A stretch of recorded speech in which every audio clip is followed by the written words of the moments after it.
Ana qo'ylar.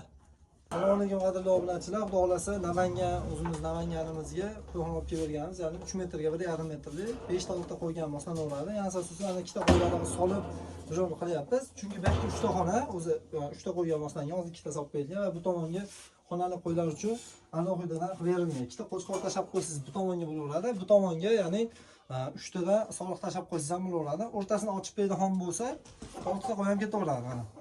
Alohidadan xonasi mana bitta bem aylanadimi deganlarga razmeri 75 ga 1,5 metr bo'ladi. Qo'ylar aylanadi.